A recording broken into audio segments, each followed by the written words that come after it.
உரையாற்றி சென்றிருக்கின்ற அன்பிற்கு மரியாதைக்கு உரிய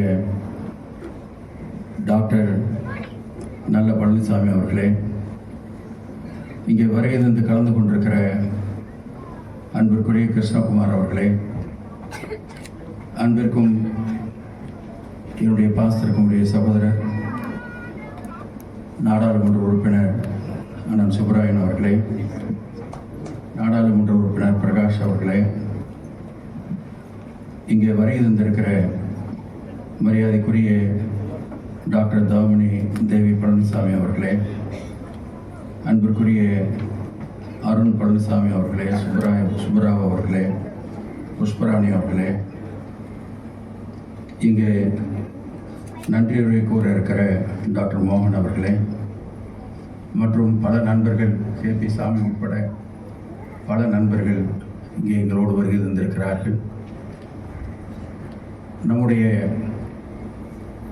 அரசுடைய சார்பாக இந்த மாவட்டத்தில் கல்வித்துறையினுடைய சார்பாக அதிகாரிகள் மிக சிறப்பாக பணியாற்றுகிறார்கள்.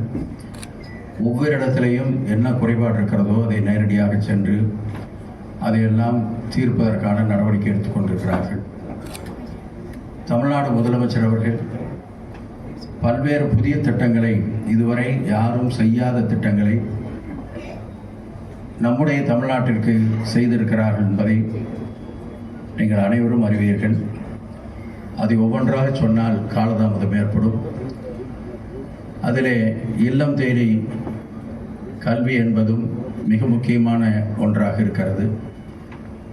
அதே போல மக்களை தேடி மருத்துவம், இதுவெல்லாம் எதற்காக சொல்கிறேன் என்று சொன்னால், வர முடியாதவர்களுக்கு அவர்கள் வீட்டிற்கே போய் அந்த குறைபாடு இல்லாமல் அவர்களை கொண்டு வந்து சேர்க்க வேண்டும் என்பதற்காக இந்த திட்டங்களை எல்லாம் ஆலோசித்து செய்திருக்கிறார்கள்.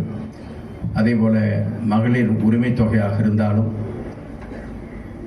அது மட்டுமல்ல, அரசு பள்ளியிலே படித்துவிட்டு உயர்கல்விக்கு போக முடியாமல் இருக்கிற பெண் குழந்தைகளுக்கு மாதம் 1000 ரூபாய் கொடுப்பதற்கான திட்டத்தை முதல்ல அறிவித்தார். பசங்களும் வந்து கேட்டாங்க, நாங்களும் அந்த கஷ்டத்தில் இருக்கிறோம் என்று கேட்ட காரணத்தால் அதற்கு பின்னாலே மாணவர்களுக்கும் அந்த திட்டம் விரிவாக்கப்பட்டது. இப்படி பல திட்டங்களை சொல்லிக்கொண்டே போகலாம்.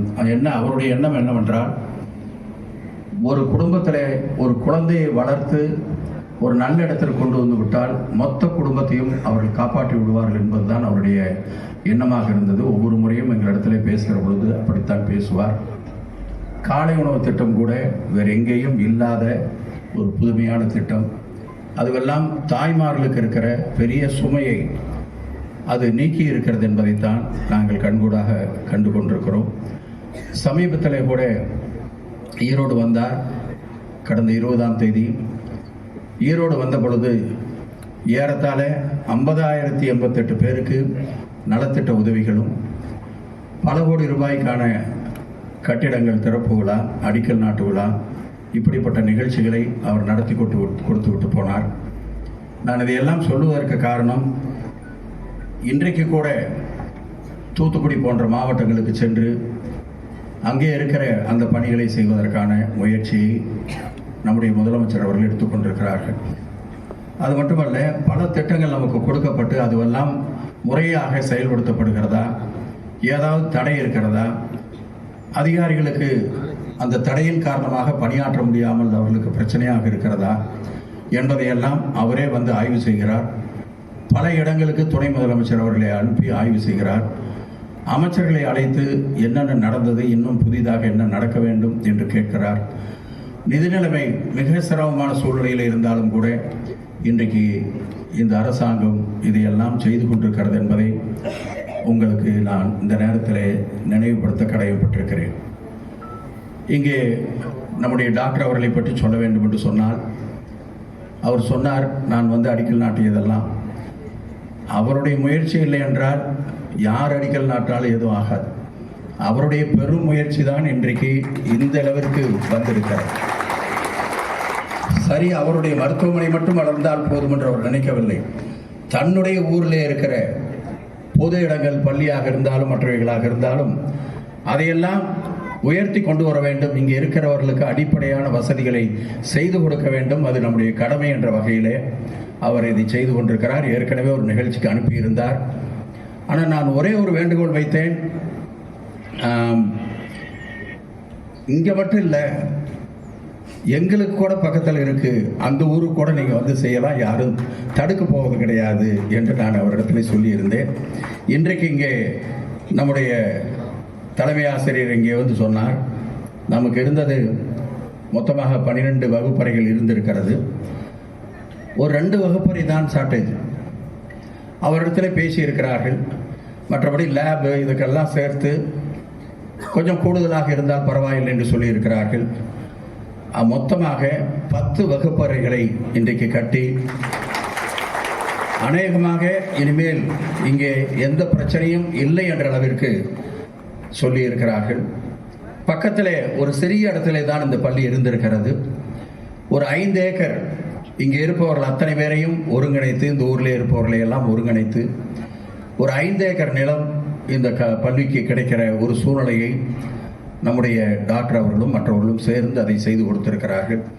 இன்றைக்கு அதை முழுமையாக இங்கே வந்து பார்க்கிற பொழுதே இந்த வளாகம் மிக அருமையாக, ஒரு குழந்தைகள் வருகிற பொழுது நிச்சயமாக இங்கே நல்லா படிப்பார்கள் என்ற அந்த சூழ்நிலையை நம்மால் இங்கே பார்க்க முடிகிறது. எனவே அதற்காக இன்றைக்கு இந்த ஒரு பணி செய்ததற்கு மட்டும் ஏறத்தாழ 2,11,00,000 ரூபாய் அவர்கள் செலவழித்திருக்கிறார்கள். மொத்தத்தையும் கணக்கிட்டால் அது இன்னும் பல கோடி ரூபாய் வரும். எனவே அவருடைய பணிக்கு நிச்சயமாக நாம் அத்தனை பேரும் நம்முடைய மனமார்ந்த நன்றியும் பாராட்டுகளையும் தெரிவிக்க வேண்டும். தொடர்ந்து அநேகமாக இந்த பள்ளியை அவர் நடத்தினால் எப்படி நடத்துவாரோ அதே போல அவர் கண்காணிக்கிறார், பராமரிக்கிறார் என்பதிலே தான் எங்களுக்கு கிடைத்திருக்கிற மகிழ்ச்சி. எனவே இது ஒரு முன்னுதாரணமாக எத்தனையோ நண்பர்கள் அவர்கள் மருத்துவமனை வைத்திருக்கிறார்கள் என்று மட்டும் சொல்ல முடியாது, பல பேர் பெரிய இண்டஸ்ட்ரி வைத்திருக்கிறார்கள். அந்த மாதிரி இருக்கக்கூடியவர்கள் இப்படிப்பட்ட இடங்களை அவர்கள் எடுத்துக்கொண்டு செய்தால் நிச்சயமாக மிகப்பெரிய உயரத்தை நம்மால் எட்ட முடியும் என்பதை இந்த நேரத்திலே நான் தெரிவித்து, இவ்வளவு சிறப்பாக செய்திருக்கிறார்கள். அதே போல இங்கே பணியாற்றுகிற ஆசிரியர் பெருமக்கள் அவர்கள் எடுத்துக்கிற முயற்சியும் இதற்கு மிகப்பெரிய பங்களிக்கிறது என்பதிலே எந்த மாறுபட்ட கருத்தும் இருக்காது. அதே போல மாவட்ட அளவில் இருக்கிற இந்த துறையினுடைய அதிகாரிகள், அவருடைய கண்காணிப்பு, அவர்கள் ஒரு போய் கவனிக்கிற விதம், இதுவெல்லாம் தான் நமக்கு ஒரு நல்ல எதிர்காலத்தை உருவாக்க இருக்கிறது.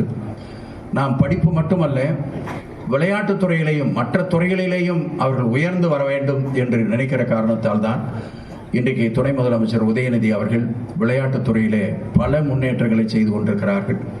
எனவே அதற்கு என்னென்ன அடிப்படையை உருவாக்க வேண்டுமோ அதையெல்லாம் உருவாக்குவதற்கு நாமும் முயற்சி எடுக்க வேண்டும் என்று இந்த நேரத்தில் நான் கேட்டுக்கொள்ள விரும்புகிறேன்.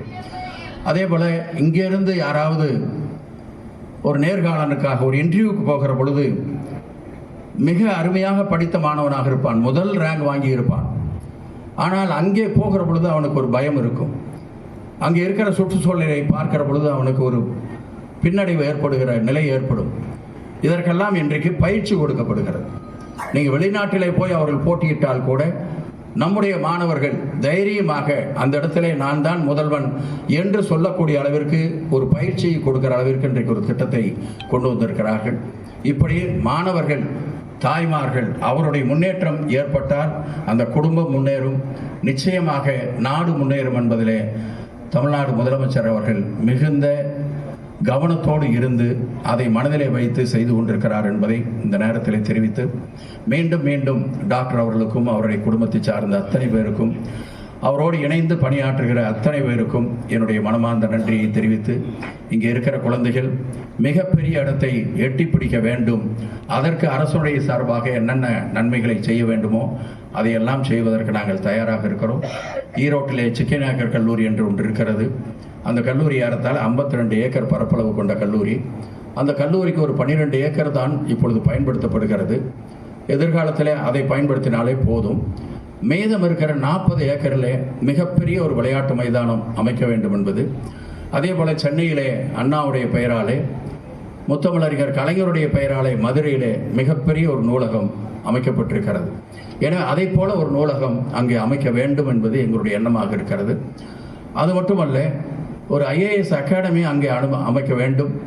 எங்கே இருந்து வேண்டுமானாலும் மாணவர்கள் வந்து படித்து அவர்கள் மிகப்பெரிய இடத்தை எட்டி பிடிப்பதற்கு அது ஒரு வசதியை கொடுக்கக்கூடிய இடமாக அமைய வேண்டும் என்று மாண்பு முதலமைச்சர் அவர்களிடத்திலேயும் துணை முதலமைச்சரிடத்திலேயும் பேசிய பொழுது அந்த இடம் கிடைத்தவுடனேயே இந்த திட்டத்திற்கான பணத்தை முழுவதையும் நாங்கள் ஒதுக்கி கொடுக்கிறோம் என்று சொன்னது மட்டுமல்ல, தலைவர் அவர்கள் அங்கே நிகழ்ச்சிக்காக வந்திருந்த பொழுது எங்களுக்கு உத்தரவாதமாக அதை அறிவித்து விட்டு போயிருக்கிறார். எனவே அதை வருகிற பொழுது நம்முடைய மாவட்டத்தில் இருக்கிற அத்தனை பேருக்கும் அது மிகப்பெரிய பயனுடையதாக அமையும் என்பதை உங்கள் வாயிலாக இந்த நேரத்தில் நான் தெரிவித்துக் கொண்டு, எனக்கு இவ்வளவு பெரிய ஒரு அருமையான வாய்ப்பை கொடுத்தமைக்காக என்னுடைய மனமார்ந்த நன்றியை டாக்டர் அவர்களுக்கும் மற்ற அதிகாரிகளுக்கும் தெரிவித்து, ஆசிரியர் பெருமக்களுக்கும் தெரிவித்து விடைபெறுகிறேன். நன்றி, வணக்கம். நல்லதொரு